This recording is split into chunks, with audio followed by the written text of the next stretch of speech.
Sutter County. We're going to start with a roll call, please. Supervisor Boone? Here. Supervisor Flores? Present. Supervisor Ziegemeyer? Supervisor Baines? Present. Supervisor Stevens? Okay, now if I could ask everyone to please rise and join us in the Pledge of Allegiance led by Chief Epperson, please. I pledge allegiance to the flag of the United States of America and to the republic for which it stands, one nation, under God, indivisible, with liberty and justice for all. Okay, thank you. Please be seated.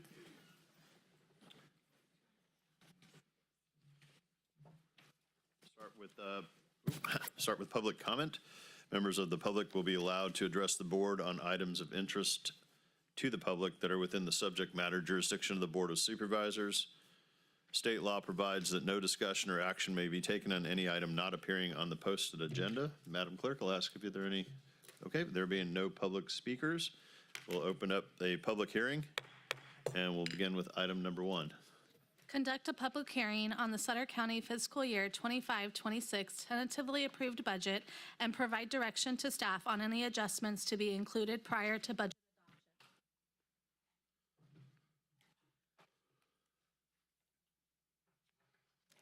Hi, Laura.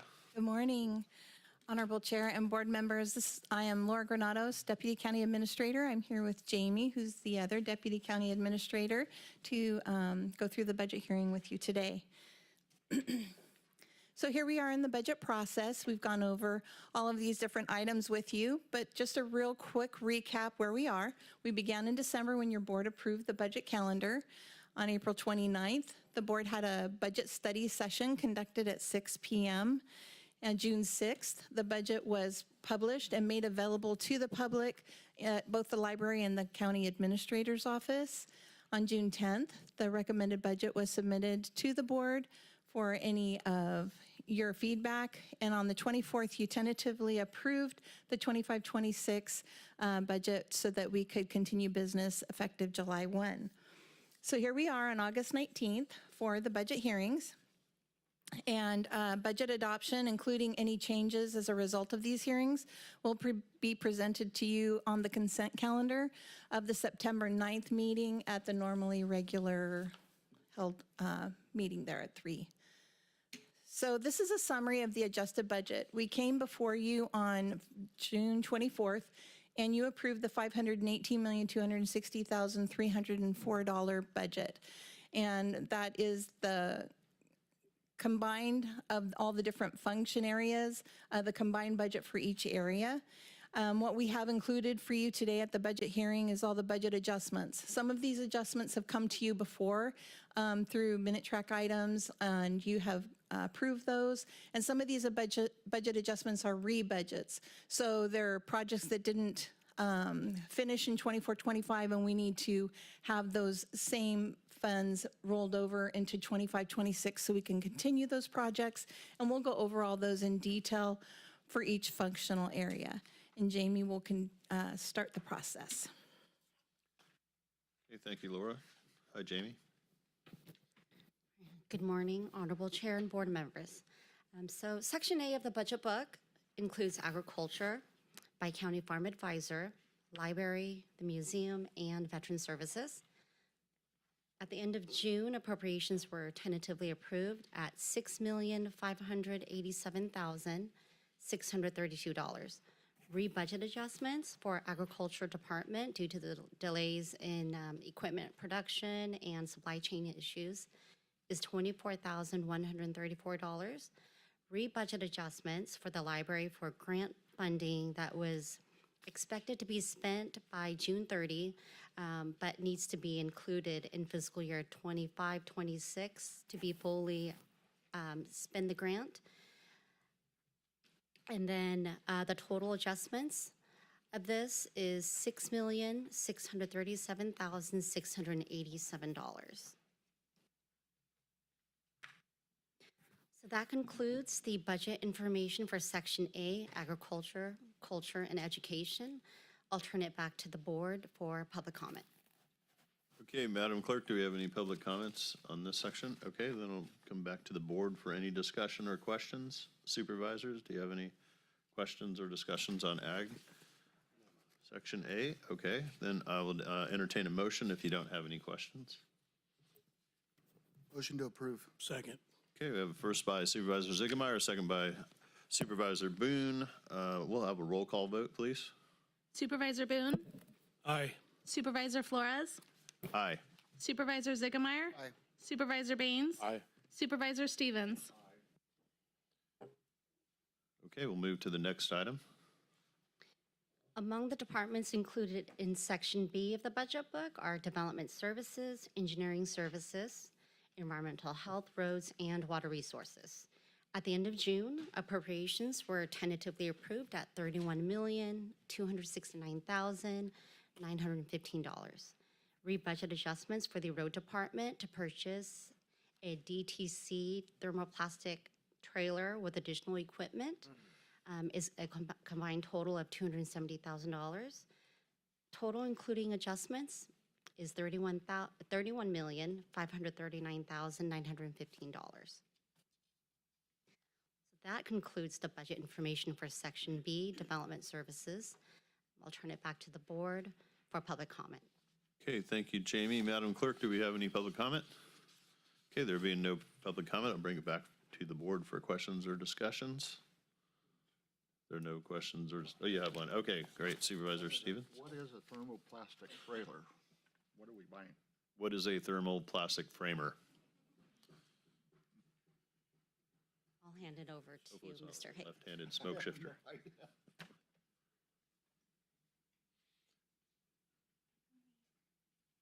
Hi, good morning, Chair and Supervisors, and thank you for the question. Morning. So, a number of years ago, the department sold essentially a striping truck that allowed us to stripe the various lines and the markings within the county. So we have gone and sought a proposal to buy a trailer and the appropriate equipment so that we'd be able to provide centerline and edge striping in thermoplastic, which is essentially a melted substance that lasts about 7 to 10 years as opposed to paint that lasts about 2 years. And what the premise is that we would be able to stripe all of our intersections. Typically at an intersection, you have 300 feet of double solid yellow, and then additionally all of the various wording on the roadway. So we'd be able to do all of that in-house. There are some various aspects where we might be able to do some centerline striping on an as-needed basis, but we just completed a contract for striping for some of our arterial roadways just due to aging, and being able to provide it in-house much more cost efficient, but we would still use contractors for the majority of the center line and edge striping throughout the roadways, but we want to be able to address all of our intersections. So that's the reason for seeking to buy these, the trailer and all the equipment. Okay. Thank you. All right, thank you, Supervisor Stevens. Any other questions? Yeah. So this 270, I mean, how long would you see this thing paying for itself? So probably within about 3 years, the crew is already paid for, but just within the amount of markings that we can do in-house through all the various intersections, each year our pavement striping crew tries to usually use paint in the vicinity of all the school zones throughout the county. Utilizing thermoplastic, like I say, would last 7 years. So then it's going to allow us, instead of having to do it every 1 to 2 years, we would then be able to go and get some more of the striping throughout the county. So we'd be able to cover a lot more of the county with the same 4 personnel. Perfect. I actually had someone reach out to me about striping yesterday. So this makes sense. Thank you. To the chair. Yes, go ahead, Supervisor Boone. Yes. So with respect to purchasing this trailer, are we going to be picking up more people working for us, or these are people working in-house? So we currently have 4 positions budgeted for our striping crew. We only have 3 people on the crew right now, so we're looking to do a recruitment to add, but we have 4 budget positions and that should be sufficient. They maintain all of the signage in the county, the radar speed signs in the school zones, and then but we'd like to be able to branch out and be able to do some of the striping. With respect to costs, contracting out, how much money are we projected to save by not utilizing a contractor to come in and do this position? So I think what the The way that we typically do striping now is that when we do a pavement maintenance contract, either Cape Seal or overlay, that includes the striping within that segment.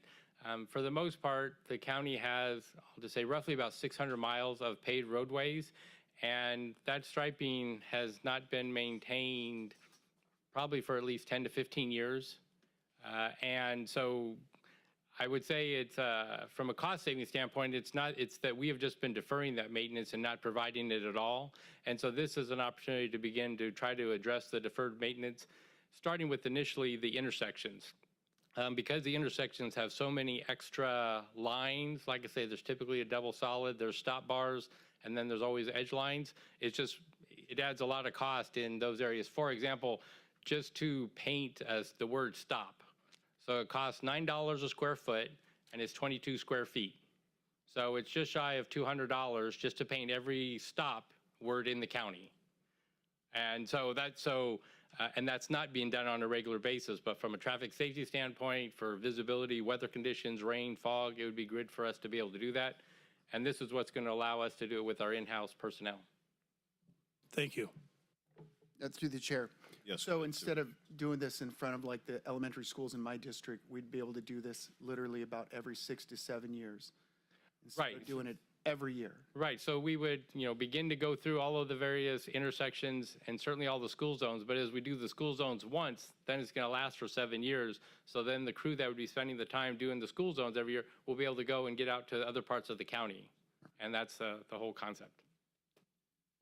To the chair, Yes. if I may. Also, Neil, and I'm sorry if you already mentioned this, did you mention about, modern car kind of driving, whether it's like Teslas or GM has, auto drive, Subaru has eyesight, all of those, that picks up better on the wider, more solid lines. So it's kind of just an added safety element for modern cars, I guess. Yes, I will say thank you, CAO Mr. Smith.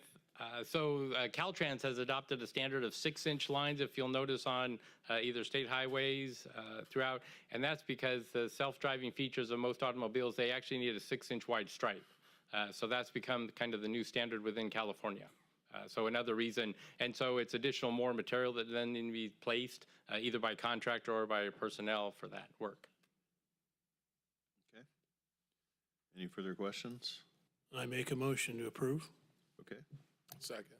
Okay, we have a motion and a second, and this is to conceptually approve all the budget units in Section B, and then I'll have a roll call vote, please. Supervisor Boone? Aye. Supervisor Flores? Aye. Supervisor Ziggemeyer? Supervisor Baines? Aye. Supervisor Stevens? Aye. Okay, thank you. Jamie?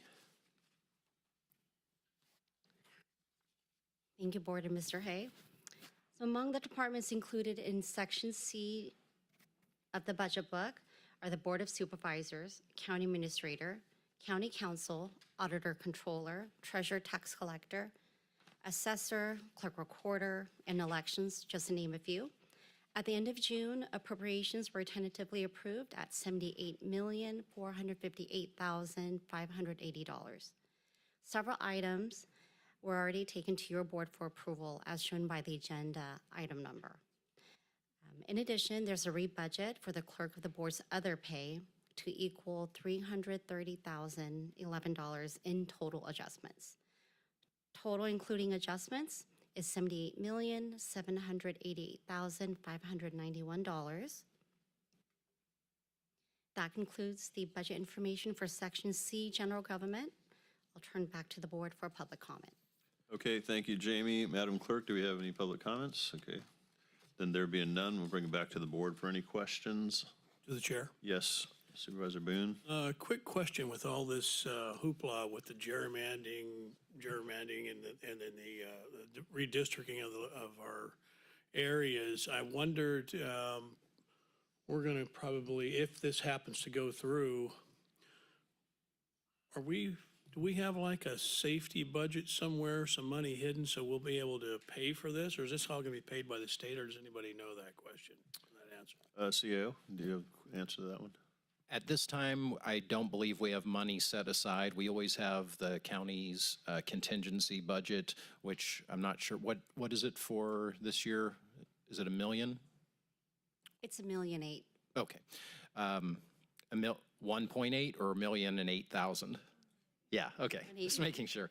But when the recall election several years ago was held, statewide, it was 174 million, I believe. Our clerk, recorder, registrar of voters had mentioned to me. But we did get reimbursed for that. The state budget's very tight right now, so it is kind of up in the air whether we will be reimbursed or not if this moves forward. There's also a bill that who was it put forward? Kylie, I think, at the federal level, trying to stop any of the states from doing these kind of what is it? We do the census every 10 years, you know, redistricting ploys, if you will. So we'll see if that catches any traction either. But at the moment, we don't have additional funds set aside, though I think we could cover it through contingency. Through the chair. Thank you. Yes, Supervisor Ziegelmeyer. For those in the public, if you're paying attention to what's going on, the possible redistricting and so forth, which is what we actually voted on sending a letter, we're adamantly opposed to that. You know, you've seen the polls saying that it wouldn't pass either way, but if there is an election, and it sounds like it's going to be an election, it could cost this county, many others like it, minimum, probably us, about $230,000, $250,000. I'm sorry, yeah, I said that correctly, didn't I? About 230, 250. And the state hasn't come forth and said, we're going to reimburse you back. So that's what CAO Smith's alluding to, is the contingency to pay for that. But like I said, we're adamantly opposed to that with the letter we sent to the governor, which we are sending. It's not right. And money's got to come from somewhere if this vote happens, if it happens. Thank you. Cue the chair. Yes, Supervisor Stevens. Can somebody walk me through the remove 6 engines and then added the 6 engines? Just what that, I understand, but I kind of don't understand. Supervisor Stevens, that is in the next slide. Would you like me to cover it now or the last slide, actually? Okay. So in June, your board approved the advance payment from Sutter Point for the Lakeside project. And then at the beginning, or sometime in July, your board approved the new fund and the cost centers for the departments to use for fire services and law enforcement services to be provided at Sutter Point. The last board meeting last week, your board approved a budget amendment that would transfer the 6 limited term positions under CSAF into the contract that we have in place at Sutter Point. The engine was not included at that point. It is the just the 6 limited term fire engineer positions. To the Through the chair. Through the chair. Go ahead, Supervisor. So through the public, the last 2 years, we haven't received a SAFER grant. All right, in this budget, this year's budget, going over it, you could see that the 6 firefighters who were limited term firefighters due to the SAFER grant that we didn't receive.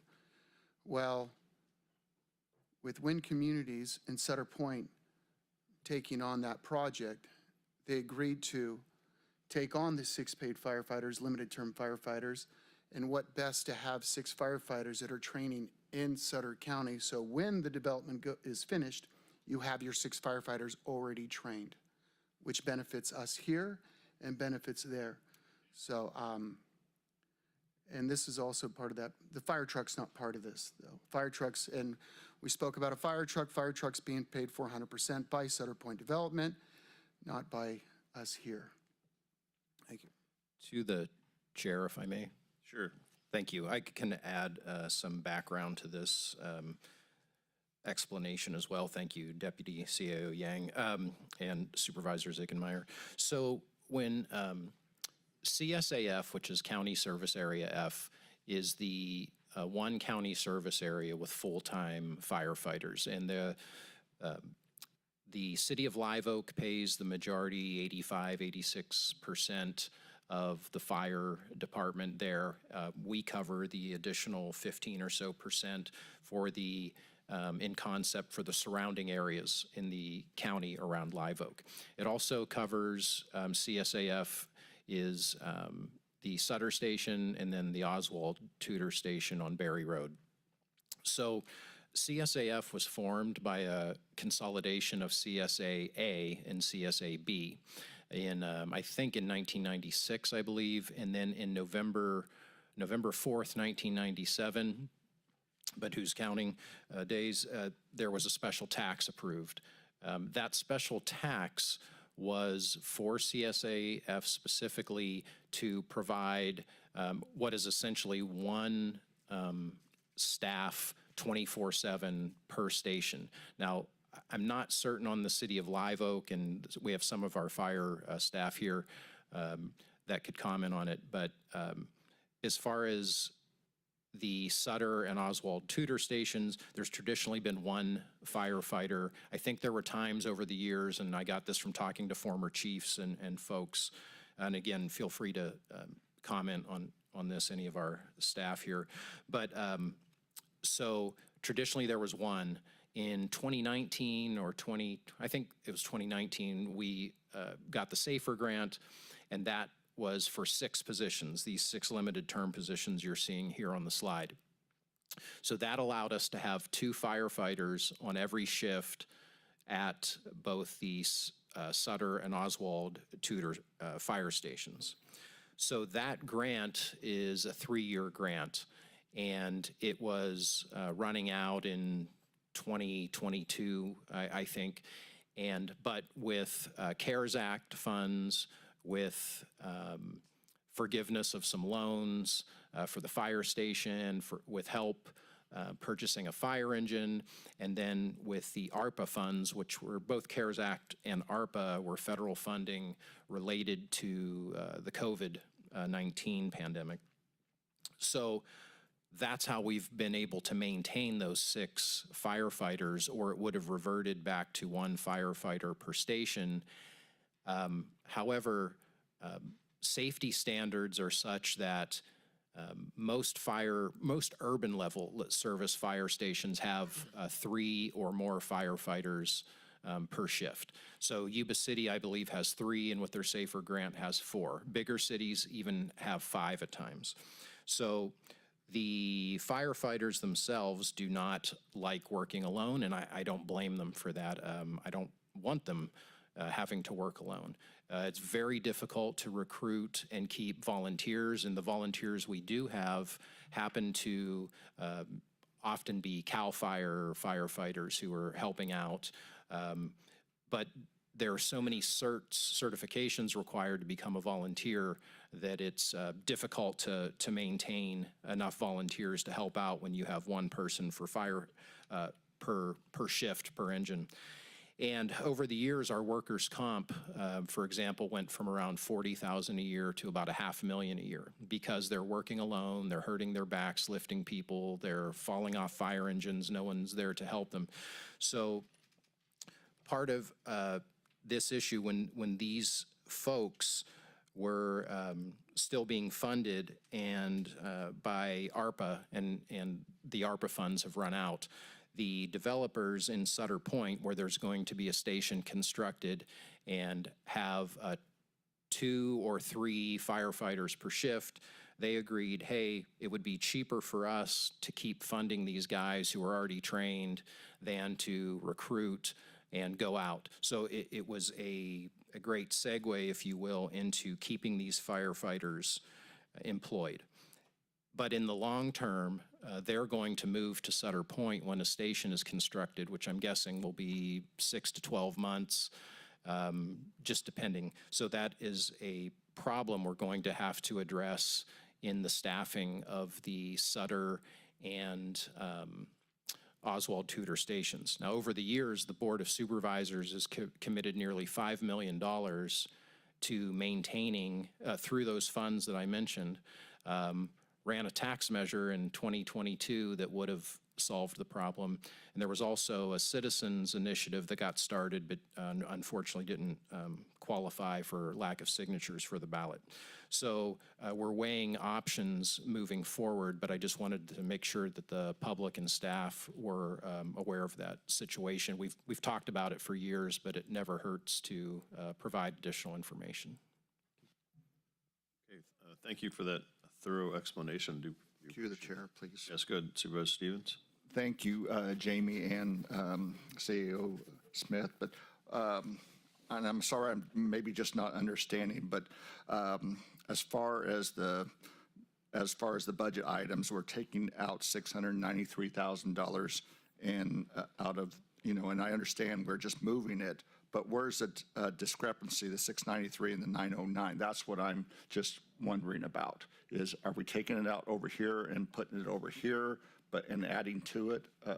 I was just kind of wanting to get at that. So maybe I can help with that a little bit. I'm sorry, the green's not on? There you go. Okay. Now you're on. So your question is, hey, we deducted 693,000, but we added in 909,000. Right. Correct? Okay, easy explanation. So the 693,000 number is what it's costing us for our 6 limited term engineers that drive the fire engines that Steve just talked about, that CEO Smith talked about. So the 909 number is my number that I came up with and I recommended to the developers, because the 909, when we, at the point where the interim fire station or the permanent fire station, either one, is done and we move those people down there, we're not going to be sending down 6 engineers because we have to send down supervisors, captains. So we'll actually be sending down 3 engineers and 3 captains down to Sutter Point, and that's a different cost. And also, I also include in there, which wasn't included before, was our estimated overtime costs, because I didn't want us to get caught short to have to pay overtime because people take vacation and sick leave and things like that. So that number includes for 3 engineers and 3 captains, as well as the overtime cost, as well as the workers' comp costs and some other things. So it's kind of a total salaries and benefits package. Okay, thank you. That's what I was getting at. I just wanted to clarify what the difference was. Thank you. And I don't know when that's going to happen, so we just include it for the whole fiscal year. And whenever they decide they're ready, then those three engineers and 3 captains will move down there. Perfect. Thank you. Okay, great. Thank you. Any other questions from the board? Then at this point, I would entertain a motion. I make a motion. I'll second. Okay, we have a first by Supervisor Boone, second by Supervisor Stevens. And again, this will be to conceptually approve the budget for all units in Section C. And so we'll do a roll call vote, please. Sorry. Supervisor Boone? Aye. Supervisor Flores? Aye. Supervisor Ziegemeier? Supervisor Baines? Aye. Supervisor Stevens? Aye. Great, thank you. Ayes have it. The motion carries. We'll move on to the next section. Thank you, Board, and especially for your questions. Thank you, CEO Smith, and thank you, Chief Daly, for your comments. Back to the redistricting topic, I do want to mention that Donna Johnston is not here because she is actively watching an Assembly Committee meeting right now related to the topic of redistricting.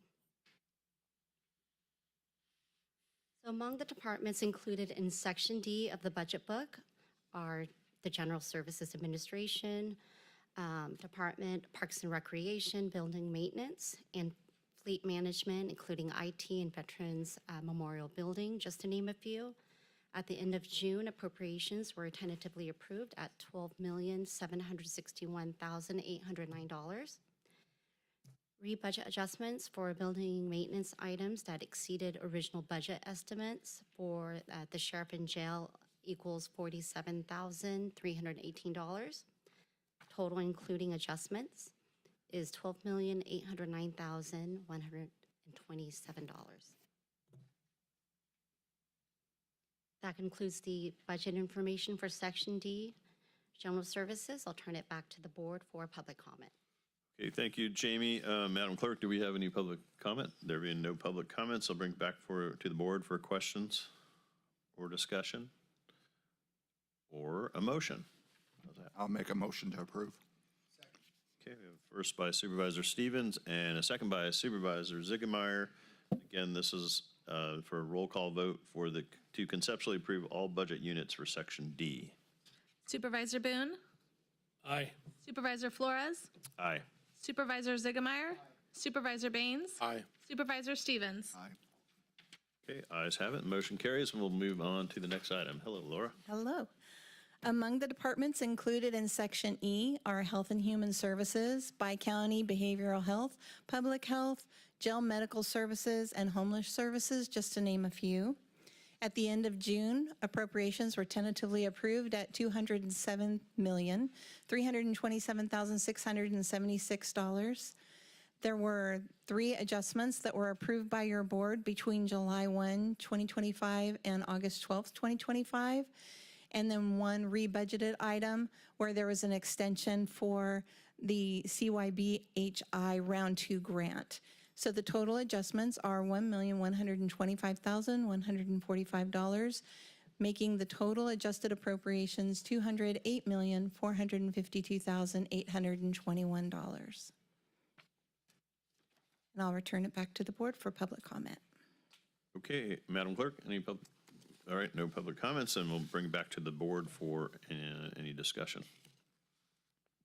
Okay, there being no discussion, then board, I'll entertain a motion. Make a motion to approve. Second. Okay, a first by Supervisor Ziegemeier, a second by Supervisor Boone. Again, this is for a roll call vote to conceptually approve all budget units in Section E. Supervisor Boone? Aye. Supervisor Flores? Aye. Supervisor Ziegemeier? Aye. Supervisor Baines? Aye. Supervisor Stevens? Okay. On to Section F, Law and Justice. Among the departments included in this section are Child Support Services, District Attorney, Probation, Tri-County Juvenile Hall, Public Defender, Sheriff, and the jail, just to name a few. At the end of June, appropriations were tentatively approved at $104,528,839. Adjustments approved by the board between July 1, 2025 and August 12, 2025 are listed there with the minute track agenda item numbers. Rebudgeted items are also listed for the Sheriff Data Project, Jail Replacement Lighting Project, and the District Attorney's Sakuro Race Blind Software. Those 2 projects for the sheriff and the jail, those were slated for 24-25, and they weren't able to be started, and so we're just pushing them to 25-26 with the related revenues. So none of these are going to impact the general fund. The total adjusted appropriations are $106,224,115. And I'll return it back to the board for public comment. Thank you, Laura. Madam Clerk, any public comment? Okay, there being none, bring it back to the board for any discussion. Through the chair, I just got a quick Supervisor question. Ziegemeier, go ahead. Sutter Point with the fire station going on down there, is that going to be more like a substation there for a deputy on patrol there? Yes, that's correct. All right, perfect. Okay, any further questions from the board? Also, I'm Ms. sorry. CEO Smith? At a previous meetings, Vice Chair Ziegenmeier had mentioned funding for uniforms for volunteers. Was that correct? No, through the chair, yes, that's correct. I didn't know if this, is this the, I think spot. if we were, was it $4,000? it was 4,000 for uniforms to add 4,000 for the volunteers for the uniforms, because up to now, those poor individuals have to pay for their uniforms, and if they're volunteers. And then, okay, and just double checking with the sheriff, do you know, or Kim, would you know if that would cover volunteer uniforms? Or are you talking fire? For the sheriff deputy volunteers. Okay, yeah. Yes. The volunteers for the sheriff's department. Yeah, good afternoon, and thank you, supervisors. So, yeah, I think that, being able to provide those types of uniforms for our volunteers is certainly important. There's 2 sides of it. One is we have a process to submit requests for the budget internally. Until you mentioned it, Supervisor, that was the first I had heard of any such request. So that's never been brought forward to me to actually include in the budget. But with that being said, we also think it's important. we've discussed it internally. It really just amounts to a polo shirt with some stitching on it. So we think we can take care of those on an as-needed basis this year, and then we'll plan appropriately for next year and make sure there's a line item in there to cover that. Sounds good. Okay, thank you, Supervisor. Any other questions? Supervisor? Yeah, I was just wondering if any of the chiefs or captains would like to get up and talk on the volunteer uniforms, or Epperson or Daly or?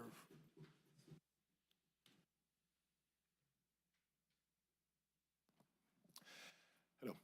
Yeah, so we do supply volunteer uniforms for all of our volunteers. We usually budget for about 10 for a year, so we take care of all their uniforms, pants, boots, badges, and all that kind of stuff, so. Yep. And roughly, what's it generally cost to put a volunteer in a uniform of our fire Uniforms and our protective clothing that we use, somewhere between $5,000 and $6,000 per person. per person? Okay. And what did we approve, 4,000? No, Supervisor Stevens, they already include it in there. They're already taking care of it. Oh, okay. Yeah, I think this is something we actually talked about a few years ago with the fire department. It's just we had never brought up the sheriff's department volunteers before. But like I said, like the sheriff alluded, that they'll take care of the polos, and next year we'll, if there's more costs or whatever, we'll get it all ironed out. Got it. Thank you. To the chair, if I may, one last comment on this section. There, you'll see District Attorney Securo Race Blind Software.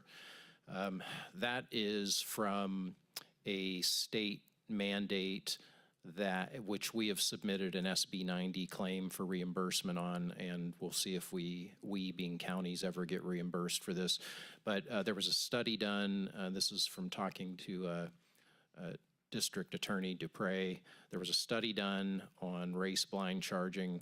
The study showed no effectiveness to race blind charging, meaning was there bias in cases where names may indicate race or whatever. Regardless of the findings in the study, the state went ahead and mandated that counties redact any information, names, et cetera, for this race blind charging of crimes. So this isn't a Sutter County specific thing. This is something counties are mandated to do by the state, and that we are seeking reimbursement as a mandate, which the state is already arguing that it's not an additional cost. Thank you. Okay, thank you, CAO Smith. Do we have any other comments or questions? Okay, then I'd entertain a motion. Make a motion to approve. We have a first by Supervisor Ziegemeier. Do I have a second? Second. Okay, second by Supervisor Boone. Thank you. And this will be for a roll call vote to conceptually approve all budget units in Section F. Supervisor Boone? Aye. Supervisor Flores? Aye. Supervisor Ziegemeier? Aye. Supervisor Baines? Aye. Supervisor Stevens? Okay, we'll move on to the next item. Okay, these are just a list of the other items. So we have Section G, which are our non-operating special revenue funds. Included in this are the Sutter County water zones, the Prop 172 half-cent sales tax for public safety, the road health and welfare, 2011 to 1991 realignment trusts, museum trusts, so just all the special revenue funds. And typically these are used to transfer money out to the operating accounts when the departments are spending the money in alignment with the desires of the trusts. At the end of June, appropriations were tentatively approved for $77,327,853. Two budget requests, rebudget requests, are included in this budget hearing, and they're both for the jail remodels. And this is so that they can transfer, the sheriff can transfer money from their COPS funds out to their operating account to help pay for the building maintenance rebudget that you saw on slide D. So that makes the total appropriation $77,381,385. Also included in this other items are the position allocation schedules, which are the positions allocations for each department, but there are no recommended changes since they were tentatively approved at the end of June. And so I'll turn it back to the board. Okay, thank you, Laura. And then I'll ask the clerk if we have any public comments, and there being none, bring it back to the board for questions. This will be the final item within the budget. There being no questions, then I'll entertain a motion. Make a motion to approve. First by Supervisor Ziegemeier. Somebody make a second? Second. Oh, All right, second by Supervisor Stevens, and this is for a roll call vote to conceptually approve all budget units in Section G. Supervisor Boone? aye. Supervisor Flores? Aye. Supervisor Ziegemeier? Aye. Supervisor Baines? Aye. Supervisor Stevens? Aye. Okay, the ayes have it, and the motion carries. Before I close the public hearing, are there any comments from the board regarding the budget process? Questions, comments, concerns, anything? Okay, well, I'd like to make a comment. I want to say that to the staff, great job. I'll tell you, you made it smooth, and it seemed like really smooth today, but if you look back at the first list you presented to us, you know, we've gone over the budget over the last year, and you've really done well in showing us all the items throughout the year. And so that made this job like the simplest I've seen probably in many years that I've been here. So great job putting it together, and awesome on behalf of the employees too, everybody that, you know, department heads, making all the sacrifices we've had to make, and, you know, looking forward to the future and hopefully some monetary changes that can occur that will help us out, you know, in the future. So we'll look to that. And it's a tough budget process, but we all made it through it, and we're all still standing here. But I think it was really, again, I just got to reiterate how smooth it went. I mean, it just sounded like we just went through each unit, but we actually have gone through it in a lot of detail. So thank you again. Appreciate your work. Any other comments from that? Through the chair. Yes, go ahead. Now, I want to end with the same thing. You know, this staff is there for each and every one of us day and night. It's truly exceptional. You get a chance, the budget's online. I mean, everything's right there. One time in 6.5 years, I've actually delivered a budget book to an individual. I said, hey, take a look at it. Everything's there. And I'm not just proud of the last 6.5 years of me. The last 10 years, it's incredible what this board has done with spending the money. We truly do a lot with very little. Compare us to everything out there. Take the time and compare us to every other county around and be pretty blown away how incredible this staff is and the fellow board members that I work with. I'm pretty happy with these guys and what's been accomplished, especially over the last 10 years. So great job, staff. Great job. Thank you. Okay, thank you, Supervisor Ziegemeier. And with that, I'm going to close the public hearing, and we're going to move on to board considerations. And so we'll start with Supervisor Stevens. Yes, thank you, Chairman. We've actually lost an individual that has worked at the road departments, and he was instrumental in starting Station 8 out in my area, South Sutter County. His name's Darrell Wilson, and I am requesting a plaque in his name and to be given out at his service on the 25th. Thank you, Supervisor Stevens. Are there any other considerations or board comments? Okay, yes, go ahead, Supervisor Ziegemeier. High school football season's here this Friday. Get out and check it out. Everyone's playing this week. It's going to be exciting. Saturday nights, Blues Brews Barbecue. It's going to be a great event. I believe Supervisor Flores, myself, and Supervisor Baines, and a couple other retired supervisors sit on that. And it's going to be a great event. You get a chance, watch some great football. Come out Saturday at the fairgrounds. Hope to see you there. Great. Any other announcements or comments? Then I'll entertain a motion. I'll make a motion. Okay, we have a first by Supervisor Second. Ziegemeier, second by Supervisor Stevens. All in favor? Aye. Aye, okay. Motion carries. All right, thank you. Now we're going to adjourn the Board of Supervisors meeting, and we're going to open up Waterworks District Number 1. Board of Directors, I'll let the roll call stand, please. Madam Clerk. And public comment, members of the public will be allowed to address Waterworks District 1 Board of Directors on the items of interest of the public that are within the subject matter jurisdiction of the board. State law provides no action may be taken on any item not appearing on the posted agenda. And we'll open up actually, CO staff's going to present, right? Yep. Right, yeah. At the end, oh, go ahead. Conduct a public hearing on the Waterworks District Number 1 fiscal year 2025-26 tentatively approved budget and provide direction to staff on any adjustments to be included prior to the budget adoption. Okay. No, you're good. So again, Laura? At the end of June, appropriations were tentatively approved at $270,295, and there are no adjustments at this time. That concludes the budget information for Waterworks District 1. I'll turn back to the board for public comment. Okay, thank you, Laura. And with that, I will open up the public hearing and ask the clerk if there are any public comments. Okay, there being none, we're going to close the public hearing and we'll bring it back to the board for any discussion. Supervisor Ziegemeier? Make a motion to approve. Okay, we have a motion from Supervisor Ziegemeier. Second from Supervisor Baines. Roll call vote, please. Director Oh, sorry, Boone? Boone, not Baines. Supervisor Boone, I apologize. I was wondering why this big laugh was coming out from the side. Director Boone? Aye. Wrong hats. Director Flores? Aye. Director Ziegemeier? Aye. Director Baines? Aye. Director Stevens? All right, ayes have it. Motion carries. Thank you. We'll adjourn Waterworks District Number 1, and now we're going to open up in-home supportive services. Convene that meeting, and we will let the roll call stand, please, Madam Clerk.